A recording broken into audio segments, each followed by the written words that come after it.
안녕하십니까 전국의 유튜브 구독자 여러분, 아프리카TV 시청자 여러분, 매주 토요일 여러분과 미제 사건 관련 컨텐츠를 진행하는 토요사건 팩트의 김원입니다.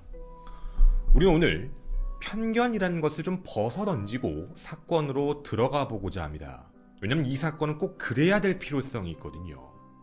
여러분에게 여러가지 장소들을 먼저 보여드릴 겁니다. 그 장소를 보시고 여러분의 생각, 기억을 갖고 그 다음에 사건에 대입시켜 주셨으면 좋겠습니다. 자, 일단 화면을 전환하고 그 사건 현장에 대한 이야기를 해보도록 하겠습니다. 여러분께 묻고 싶습니다. 이 장소가 어떤 장소로 보이십니까?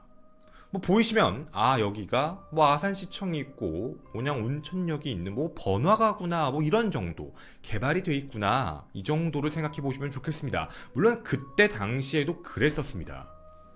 자, 그리고 이곳에서 조금만 밑으로 내려가면 여러 가지 산들이 보이실 겁니다. 지형적으로 봤을 때 넓게는 도심에서 밑으로 내려가면 마을과 마을을 이어주는 도로들이 존재하게 됩니다. 즉 이런 세부 도로들이 있다는 얘기죠.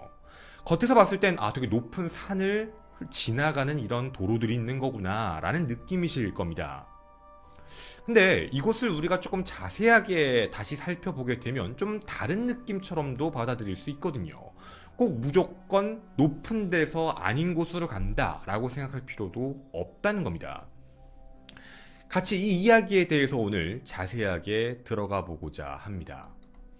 자, 우리가 그냥 단순하게 로드뷰 같은 걸로 확인을 해보면서 바라보고 싶습니다. 이 지형에 대한 걸 말이죠. 자, 마을과 마을을 이어준다라는 이야기에 대한 것도 아마 어느 정도는 이해하실 수 있을 겁니다. 그렇게 어려운 얘기는 아니니 말이죠. 이렇게 도로가 하나 존재하는 걸 본다면 말입니다. 이 도로를 깊게 파고 들어가서 로드뷰로서 직접 보게 되면 이런 느낌입니다. 2차선 도로. 그냥 고개 같은 게 있고 그것을 지나가면 또 하나의 마을이 나온다. 이런 정도로 확인해 주시면 좋겠습니다. 자, 하지만 이렇게 한번 얘기해 보겠습니다. 이곳을 모르는 사람의 입장에서 바라보는 것, 즉 여러분의 시각인 거죠.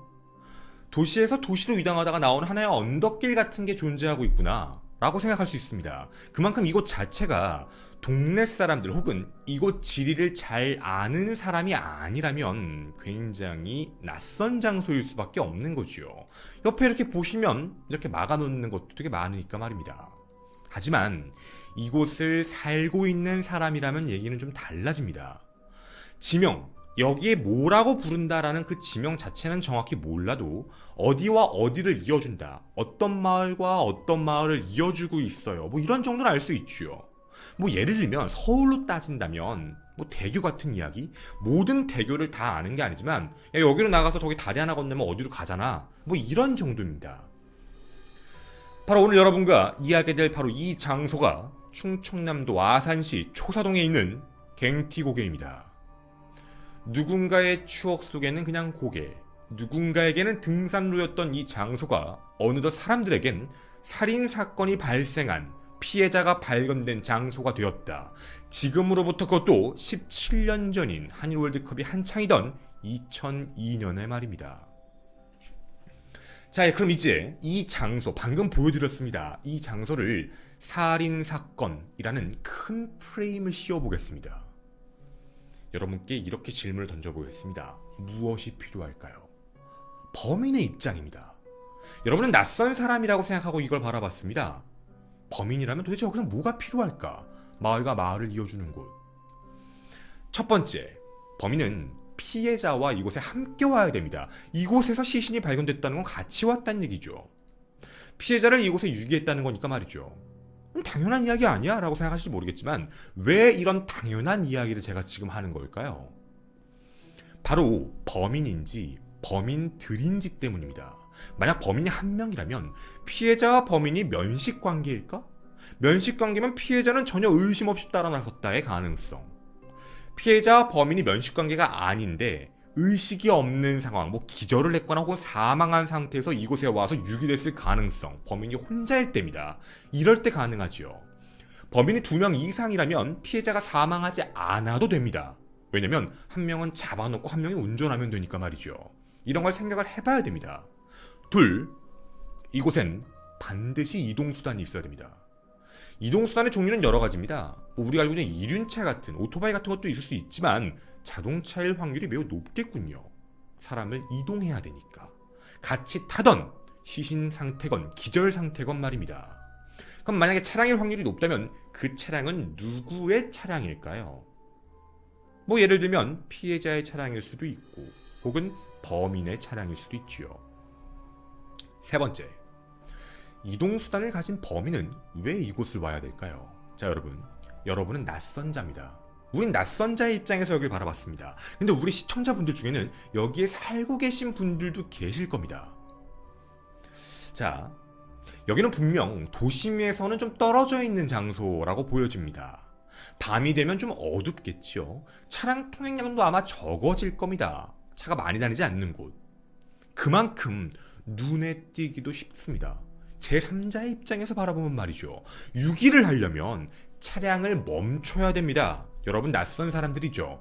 우리 아까 도로를 봤습니다. 여러분, 차 세우실 겁니까? 세우실 겁니까? 2차선입니다. 2차선 도로에 차량을 멈추고 시신을 놓고 나온다라는 건 너무 위험하다라는 발상이죠. 도리어 이렇게 생각을 해봐야 됩니다. 만약에 자동차를 끌고 가도 차를 숨길 수 있는 장소를 알고 있거나 혹은 샛길을 알고 있다라고 하면 범인의 모습은 달라집니다. 이곳을 알고 있다라는 확률이 매우 높아진다는 얘기죠. 우리가 지형적으로 여기다 살인사건이라는 프레임을 씌우면 이 장소는 누군가가 시신을 유기하기에는 적합하다라는 단어가 어렵습니다. 아예 모르고 있는 장소를 우연히 지나가고 있다가 이 장소에서 해야겠다는 건 너무 위험성이 높고 다른 곳으로 우연히 해서 왔다 치더라도 다른 곳도 존재합니다. 산이 여기만 있는 게 아니거든요. 더 넓고 큰 산, 그리고 옆쪽으로 빠져도 더 넓은 곳, 뭐 저수지도 있고요. 굉장히 여러 곳이 있는데 왜 굳이 이렇게 위험한 장소를 골랐을까?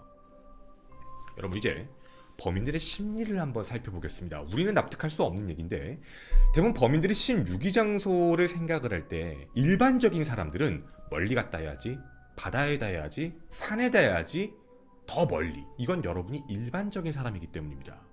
실제 범인들이 시신을 유기해야 되겠다라고 생각할 때는 자기가 생각하는 한 가장 멀고 안전한 장소를 찾습니다. 그렇다고 자기와는 직접적인 연관이 없는 곳, 그러니까 그 장소를 갔을 때 자기가 바로 직접적으로 오지 않는 곳, 근데 자신의 기억 속에서, 추억 속에서 어디선가 거기 좀 멀지, 거기 좀 외지지, 맞아, 거기 사람 많이 없어, 이런 장소인 겁니다. 그래서 범인의 심리적인 거리라고 얘기하기 때문에 우리가 얘기하는 공간적 거리보단 짧을 수 있습니다. 멀리 갔다 하겠지, 부산으로 가겠지, 서울에서, 이런 게 아니란 얘기죠. 서울에서 부산으로 시신을 싣고 이동하는 범인의 입장에선 매우 위험하다는 생각을 할 수 있다는 겁니다. 가다 사고가 날 수도 있고, 가다가 검문을 당할 수도 있고, 여러 가지 문제점들이 있죠. 자기도 불안하니 운전을 어떻게 할지도 모르고, 그런 위험성을 더 높게 잡지 않고 가장 안전할 수 있는 장소를 찾는다는 얘기입니다. 해서 가끔 보면 시신을 유기한 게 자기 집 근처인 경우도 되게 많습니다. 집 근처 야산, 이런 경우 있죠. 거길 안전하다고 생각을 하는 겁니다. 해서 범인의 심리적인 관점을 봤을 때 이런 장소를 왜 범행 시신 유기 장소로 택했을까라고 한다면 자신의 머릿속에 이 장소는 어느 정도 기억이 있을 확률이 높다는 겁니다. 위치적으로 우연히 도착해서 여기다 유기해야지 라고 마음먹기가 쉽지 않은 장소란 얘기죠. 자, 이제 그러면 어느 정도 분위기, 가능성에 대한 건 잡았고 저희는 이제 두 번째 좀 깊게 들어가 보도록 하겠습니다. 이제 사건 속으로 말이죠. 우리에게 갱티고개 살인사건은 자칫 해결된 사건이다 라는 생각이 듭니다. 범인 잡혔다고 들었는데? 라는 기억만 남겼죠. 물론 잘못된 이야기는 아닙니다. 근데 여러분, 이 갱티고개 살인사건 아직 남은 미제 사건이 있다는 것도 기억해 주셨으면 좋겠습니다. 우리의 기억에서 잊혀지는 게 가장 두려운 부분이거든요. 여러분이 보신 이 갱티고개, 이곳에서 2002년 4월과 7월 총 2번의 피해자가 발견됩니다. 연쇄살인처럼 말이죠. 당시에 피해자가 발견된 장소를 여러분에게 말씀드리도록 하겠습니다. 바로 이 장소입니다. 자, 여러분이 보시는 이 장소에서 이쪽이 1차입니다. 1차 시신이 발견됐고 2차는 이곳에서 발견되었습니다. 두 번입니다. 그리고 여러분한테 해결됐다라고 알려져 있는 사건이 2000년 4월. 노래방 여주인 사건은 15년 만에 2017년 범인을 검거하게 되었습니다. 당시 범인 2명을 검거, 경찰은 기대했지요. 갱티곡의 미제 사건이 다 끝났구나. 드디어 해결이 되었구나 라는 생각입니다. 이유는 4월 7월 당시 2000년 당시에도 그리고 15년이 지난 2017년에도 범인이 동일범이다 라고 생각을 했습니다. 프로파일러도 두 장소와 위치적인 걸 보고 상황적인 걸 봤을 때 같은 범이다 라고 판단했었습니다. 그 이유가 있는데요. 하나, 3개월의 편차.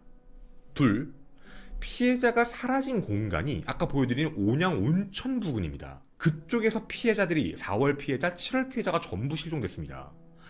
세 번째, 사라진 시간이 전부 이른 시간, 약 새벽 시간 정도의 둘 모두 피해자가 사라졌습니다. 넷, 발견된 장소가 갱티곡의 정상 부근이었다. 다섯, 피해자가 모두 목요일에 실종됐다. 이 5가지 이유를 들어 당연히 동일범이라고 생각했지요. 그도 그럴 법합니다. 왜냐면 2017년 당시에 검거됐던 범인이 15년 전에 2002년 당시죠. 이미 4월 노래방 여주인과 면식 관계로서 용의선상에 올라왔었습니다. 근데 7월 사건을 연쇄범죄다라고 판단했던 경찰의 입장에서 7월 사건의 피해자랑 이 용의자랑 아예 매치가 없는 겁니다. 접점도 없고 연락한 적도 없고 만날 이유도 없고 당시에 실종됐을 때 둘의 행적도 달랐습니다. 그럼 당연히 의심점이 없지요. 이게 연쇄라면 이어져야 되는데 말입니다. 그렇게 체포된 범인이면서 나온 말 2000년 7월 사건은 저와는 관련이 없습니다. 혐의점도 찾지 못했습니다. 경찰에서 말이죠. 어떠한 공통점도 나오지 않았습니다. 즉 해결될 줄 알았던 갱티곡의 미제 사건은 아직 하나가 남아있습니다. 바로 2002년 7월 바로 그 사건입니다. 우리에게 많이 알려져 있지 않은 사건이죠. 자, 그럼 우리 본격적인 사건을 접하기 전에 생각해야 될 의문점이 있습니다. 여러분, 역으로 이제 이상한 질문 남지 않습니까? 4월 사건과 7월 사건의 범인이 다르다 라면 7월 사건의 범인 혹은 범인들은 왜 같은 장소에서 이런 범행을 저질렀을까요? 가능성을 좀 나누어 보자면 하나, 우연히, 정말 우연인 겁니다. 생각하지 않았는데 정말 우연히 이런 일이 발생되었다. 둘, 수사에 혼선을 주기 위한 모방범죄였다. 누군가가 기사를 보고 아니면 그 마을 주민이라서 내용을 듣고 똑같은 모방범죄를 저질렀다. 셋, 4월 사건과 마찬가지로 이곳 지리를 잘 알고 있는 사람의 행동 패턴일 것이다. 아마 이 3가지 중에 하나일 겁니다. 그 이외에는 없겠지요. 그럼 우리가 위에서 얘기했던 모든 것들을 기억하고 사건 속으로 한번 들어가 보겠습니다. 여러분, 낯선 사람의 입장에서 바라봤던 지형, 그리고 이 방송을 보시는 분들 중 이 근처에 사시는 분들이 바라봤던 지형, 그리고 범인의 모습을 그렸던 이야기, 우연성이냐 행동 패턴이냐 모방이냐, 이걸 기억하고 이제 피해자의 발견으로 가도록 하겠습니다. 2006년 7월 25일이었습니다. 목요일 출근을 하던 아내였습니다. 한씨의 아내는 그대로 사라졌습니다. 남편 한씨는 친형과 함께 아내를 찾아 나선 그 시간이 7월 26일 금요일입니다. 결국 회사도 가보고 갔을 건데 다 가봤지만 아내를 찾을 수가 없게 돼서 역전파출소 지구대에 실종 신고를 하게 됩니다. 2002년 7월 26일 금요일 하루가 지났죠. 형사가 찾아와서 잠깐만 와보세요. 가볼 데가 좀 있습니다. 라고 해서 따라가게 된 곳입니다. 바로 그곳이 갱티고개였습니다. 발견 현장지를 여러분과 같이 살펴보도록 하겠습니다. 로드뷰상 보게 되면 바로 이쪽 위치인데요. 자, 이렇게 올라가는 길처럼 보이실 겁니다. 이 도로, 아마 이쪽으로 해서 모습이 보이실 텐데 이쪽에 샛길 같은 게 아마 보이실 겁니다. 이쪽 안쪽 샛길로 쭉 들어가 이 안쪽 부근인 거죠. 이곳에서 시신으로 발견이 됩니다. 남편은 처음에 아내를 못 알아봤다고 합니다. 왜 그랬냐면 얼굴이 너무 부어있고 그리고 너무 커 보여서 얼굴이 이상한 모습이었다라고 얘기를 합니다. 이거 정말 중요한 얘기입니다. 정말 끔찍한 얘기이기도 하고요. 일단 기억해 주십시오. 어떻게 알아봤냐면 아이가 3명이 있는데 아이를 낳을 때 배에 이제 제왕절개 때문에 배에 흉터가 있어서 그 흉터를 보고 아내인 줄 알았다라고 얘기하십니다. 그만큼 달랐던 거죠. 피해자의 사인을 확인해 봤는데 피해자는 설골과 갑상연골 삼각에 골절이 있었습니다. 그리고 기도 점막에서 다수의 일혈점들이 형성되었다라고 확인됩니다. 말이 매우 어렵지요. 간단하게 말씀드리면 이 안쪽 뼈입니다. 아예 안쪽에 있는 뼈가 깨져 있다라는 이야기지요. 대부분 누군가가 목을 누르고 목에 엄청난 압박이 갈 때 대체적으로 이걸 설골이라고도 많이 부르는데 이런 정도의 압력이 가해지는 건 대부분 이제 목을 매달고 사망한 시신들 이럴 때 많이 나옵니다. 엄청난 압력이 들어가야죠. 목을 누를 때도 숨만 조이는 정도가 아니라 정말 강하게 누를 때 깨집니다. 사인은 경부압박 질식사로 확인됐던 거죠. 근데 여기서 끝나지가 않습니다. 여기 좀 이상한 게 보이는데요. 시신 얼굴에 일혈점들 그리고 얼굴이 엄청 부어 있었다라고 했습니다. 처음에 구타인 줄 알았죠. 근데 그게 아닙니다. 피가 몰린 겁니다. 피가 왜 몰렸을까요? 여러분, 피가 어느 지점에 갑자기 확 몰린다라는 건 압력입니다. 압박이겠죠. 피해자의 시신엔 엄청난 압력이 실제로 확인이 됩니다. 어떻게 확인이 됐냐면 자 여러분 상상으로 가겠습니다. 피해자의 옷이었는데요. 옷에 무언가 시커먼 게 묻어 있습니다. 앞쪽에 말이죠. 그리고 등 쪽에는 규칙적인 라인이 그어져 있습니다. 이게 뭘까요? 경찰 쪽에서 처음에 시신을 보고 이게 뭐지? 하고 자세히 봤는데 등에 남아있는 일정 규칙의 라인은 아까 여러분에게 보여드린 이 장소 안에 들어가게 되면 이게 비포장도로가 아니라 완전히 포장도로도 아닌 그 일반 이렇게 줄선이 가 있는 도로들 보셨을 겁니다. 라인이 이렇게 그어져 있는 도로 그런 길인 겁니다. 그 길에 등이 찍힌 겁니다. 위에 남아있는 자국은 타이어 자국입니다. 즉 역과흔이라고 부르죠. 자동차로 한 번, 2번입니다. 자, 타이어에 의해서 정형 손상이 발생된 거죠.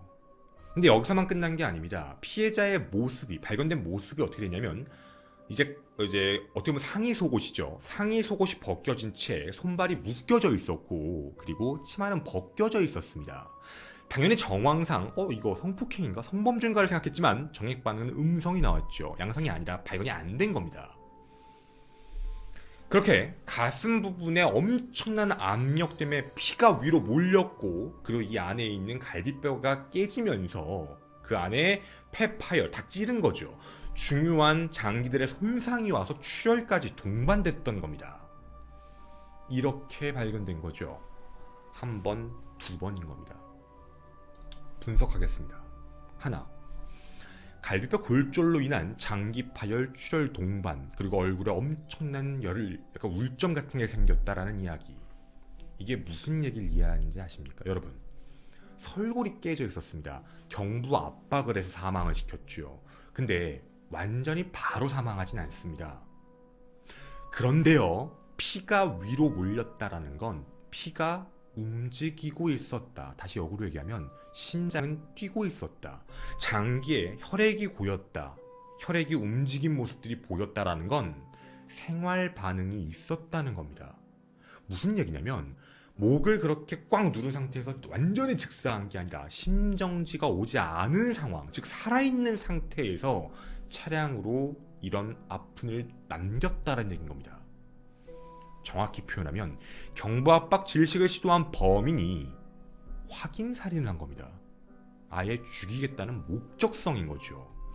어떤 이유인지는 모르겠지만 범인은 피해자를 반드시 사망에 일으켜야 되는, 결론은 사망이었어야 되는 겁니다.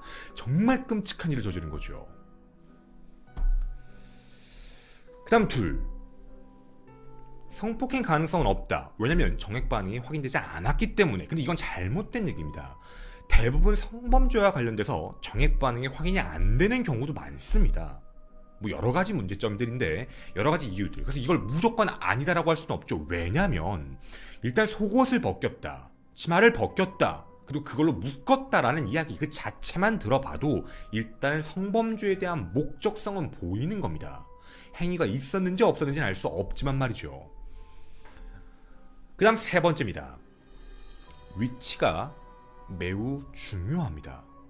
이 장소 어떻게 알았을까요? 자, 여러분 다시 장소를 좀 봐주시면 여러분은 그런 생각이 아마 드실 겁니다. 이거 어떻게 알았지? 갱티곡에 진입하면서 들어오는 길인데 대부분은 일반적으로 계속 이렇게 가드레일이 존재하는, 양쪽에 막혀있는 곳입니다. 그러니까 범인이 이곳을 좀 들어오더라도 여기는 아니겠다, 굳이 여길 들어와서 범행을 저질러야 될 필요가 없거든요. 근데 이곳을 올라가다가 이 샛길 이쪽을 통해 올라갔다라는 이야기입니다. 차를 이쪽으로 끌고 가서 이 안에 사람이 있는지 없는지를 체킹을 하고 이 안에서 이런 행동을 했다. 즉 숨을 공간까지 찾고 확보한 상태에서 했다는 얘기죠. 이걸 어떻게 알았을까요? 정말 우리가 아까 처음에 얘기했던 대로 우연히 여기를 찾았을 확률이 높을까요? 알고 있었을 확률이 높을까요? 라는 차이인 겁니다. 정말 사건 발생 장소만 보더라도 좀 이상한 상황인 거지요. 그리고 우리가 또 여기서 생각해봐야 될 것 중에 하나가 바로 이겁니다. 도대체 왜 이렇게 끔찍한 행동을 했을까? 만약에 자신과 면식관계, 알고 있는 사이여서 반드시 죽여야 됐다라고 봤다면 그럴 수 있습니다. 그게 아니면 원한이죠. 원한 문제 때문에 되게 강하게 이런 행동을 했다라고도 보여질 수 있고요. 근데요, 이런 생각이 사실 좀 듭니다. 우리가 어떤 사건을 진행할 때 항상 프레임을 씌우는 것 중에 하나가 남자거든요. 사실 이 사건에서 단 한 번도 얘기가 나오지 않은 것 중에 하나인데 꼭 남성일까라는 생각입니다. 왜냐면 피해자를 사망에 이끌게 했다, 사망에 이끌게 되는 데 있어서 최대한의 힘이 들어가지 않는다. 그러니까 힘에 대한 차이일 수도 있죠. 사람이 사람을 어떻게 해야겠다, 도구는 준비하지 않았다, 죽여야겠다. 근데 이거에 대해서 무언가 조작도 해야겠다. 이게 정말 성범죄의 목적처럼 보여야 되나? 그렇게 하면 남자인 줄 알겠지? 우리가 생각해 볼 수 있는 점이라는 겁니다. 이게 만약에 스테이징이라면, 그 자신의 힘으로는 완벽한 확인 사살을 할 수 없어서 자동차로서 이런 행동을 한 게 아닐까라는 생각인 겁니다. 너무 과다할 정도의 힘을 2번이나 했거든요. 한 번 지나가고 뒤로 한 번 더 라는 얘기인 거죠. 물론 제가 왜 이 얘기를 먼저 던져드리는 거냐면, 우리가 대부분 이런 사건 뭘 바라보게 되면 야, 목을 눌렀다고 하니까, 그리고 뭐 옷이 벗겨졌다고 하니까 남자겠지. 아니요, 그건 정말 지나친 편견일 수도 있다는 겁니다. 우리는 항상 스테이징도 생각을 해봐야 되니 말이죠. 이 동네에 살고 있는 무언가 잘 면식의 관계일 수 있지만 사람을 살해하는 데 있어서는 다른 힘을 빌려야 되는 사람일 수도 있다는 겁니다. 자, 일단 이것도 기억을 해주시면 나쁘지 않을 것 같습니다. 물론 뇌피셜입니다. 자, 그럼 우리는 이제 그날의 동선에 대해서 가보도록 하겠습니다. 40대 초반, 키 160cm의 단발머리, 당시 하늘색 반팔 상의와 하늘색 치마 반바지를 입으신 피해자십니다. 충남 아산시 집 쪽 번화가입니다. 그쪽에서 7월 25일 새벽 4시 40분에 집을 나온 것으로 확인됩니다. 그 이유는 출근 때문이었는데, 그 출근 일을 했던 이유가 있었습니다. 회사 조리실 일을 하셔서 아침 준비를 하기 위해 1주나 2주일에 한 번씩 교대로 일찍 가야 되는 날이 있어 새벽 4시 40분, 꼭 그렇게 가는 날은 택시를 타고 가셨다고 합니다. 자, 중요한 거 하나, 제가 이따가 얘기하면 안 될 것 같아서요. 루틴입니까 아닙니까? 회사 사람이면 루틴인 거 합니다. 왜냐면 남편도 일주일이나 2주일에 한 번이라고 진술합니다. 즉 이거 완전한 루틴 생활 아닙니다. 피해자가 언제 나온다는 걸 정확히 알고 있는 타겟형 범죄라면, 그런 범죄자라면 무조건 회사 사람이어야 됩니다. 그래야 일정을 알고 있다는 얘기죠. 자, 그럼 중요한 얘기입니다. 일정을 알고 있을 확률보다 모르고 있을 확률에 대한 가능성도 우리는 열어놔야 된다는 얘기죠. 모른다면 그냥 우연히 맞춰서 납치하고 이런 일을 저질렀다가 되는 거고, 알고 있었다라고 되면 범인의 모습이 확실히 엄청 좁혀집니다. 남편조차도 제대로 모르는 그 날짜를 알고 있는 사람은 회사 사람일 수밖에 없는 거니까 말이죠. 어쨌든 그날 5시까지 출근하기 위해 4시 40분 집에서 나섭니다. 그런데 회사에 5시 넘어서 6시 가까이까지 도착을 하지 않습니다. 회사에서도 전화를 엄청 해본 거죠. 휴대폰으로 전화를 했더니 전화벨은 가는데 받지 않아 남편에게까지 전화를 했던 겁니다. 그런 상황이었던 거죠. 자, 그러면 면식과 비면식 중에 만약에 비면식범이다 라고 판단을 해본다면 납치일 가능성이 높습니다. 택시를 탔을까? 라고 확인을 해봤지만 택시를 탔다면 택시를 타고 어딘가 이동하다가 회사에 도착하기 전 택시 기사에 의해서 범행을 당했을 가능성을 무시를 못하는 가능성, 그게 하나가 됩니다. 둘, 택시를 타기 전에 무슨 일이 발생하는 거죠. CCTV가 없으니 말입니다.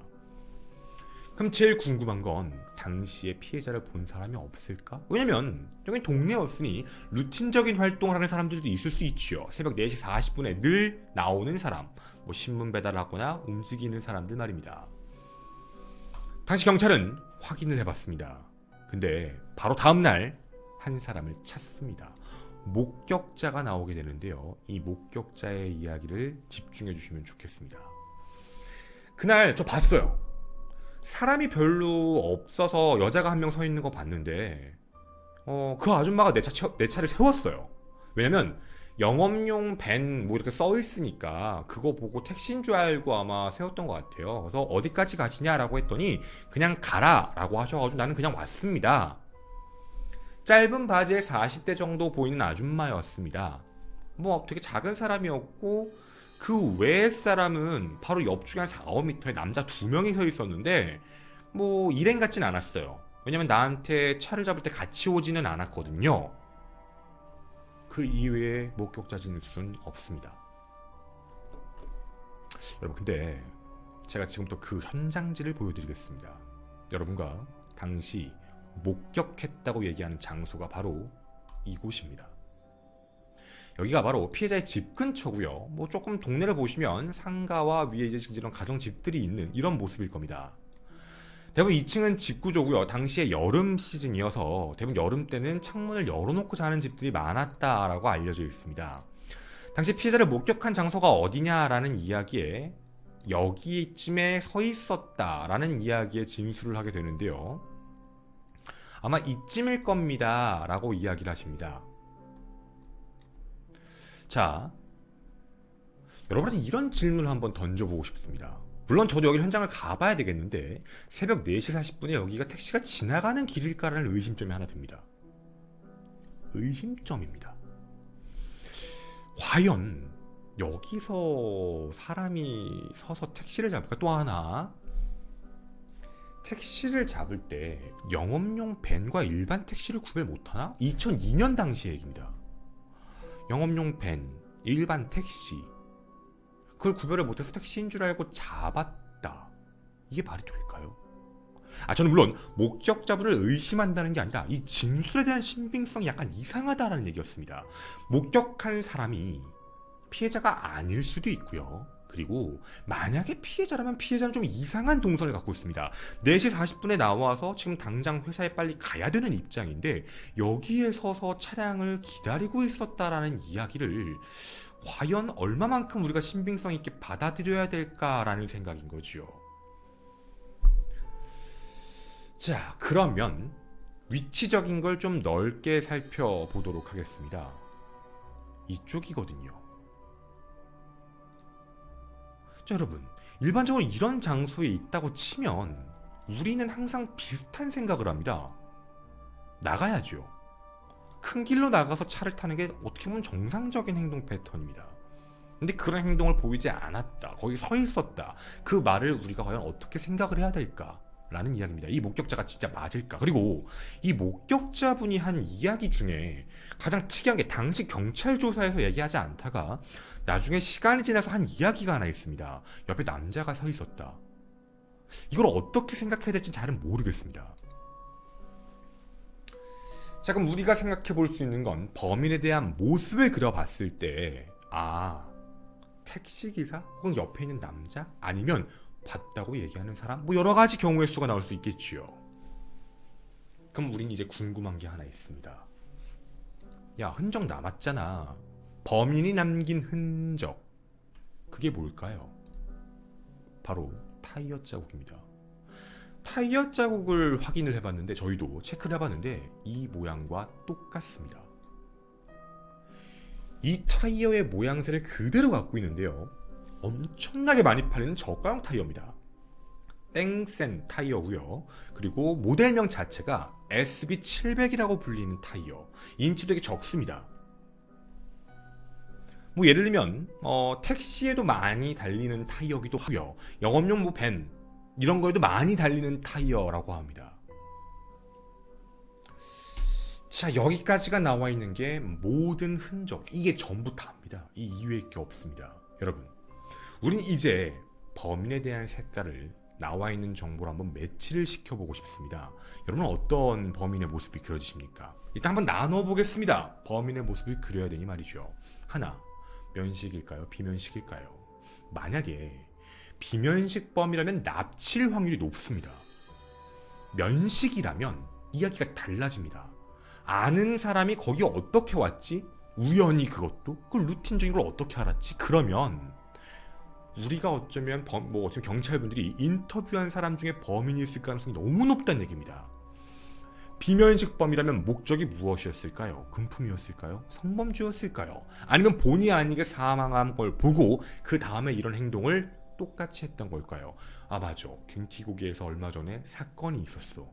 거기다가 유기해놓고 가면 괜찮겠지. 그 사람이 범인인지 알겠지. 라고 생각한 게 범인일까요? 분명한 건 하나 있습니다. 이 사건의 범인을 좀 가깝게 이어가 보면 이 현장질이 분명 갱티고개와 온천역 그 근처에 사는 사람이 범인입니다. 그럴 확률이 매우 높다는 얘기죠. 새벽 4시 반에 거길 갈 이유가 없거든요. 그 근처에 사는 사람일 확률이 높으며 4시 40분에 거기에 나와서 피해자를 우연히 만났다? 그럼 그 사람은 뭐 하는 사람일까요? 그것도 목요일날 말입니다.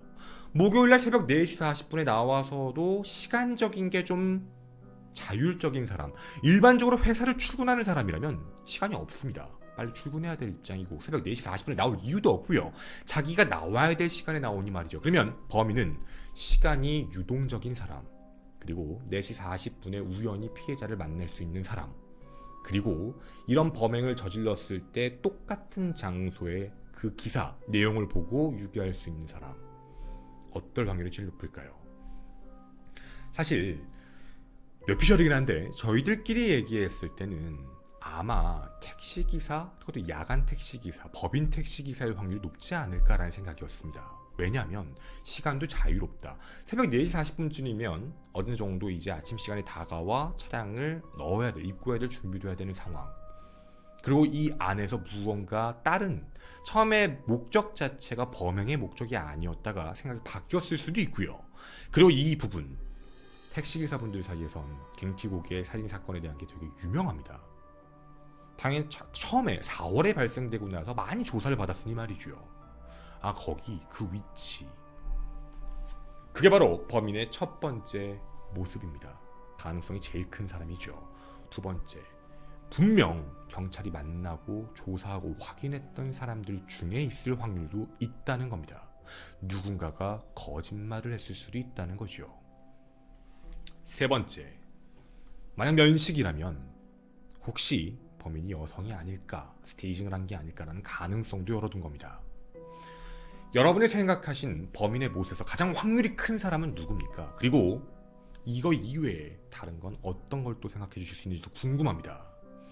그날 2000년 당시 2000년 7월입니다. 이 사건과 관련 내용을 알고 있다라고 한다면 아직 미제 사건입니다. 벌써 17년이 지났습니다. 여러분의 많은 목격담 부탁드리겠습니다. 저는 토요일 사건 팩트의 김원이었습니다. 감사합니다.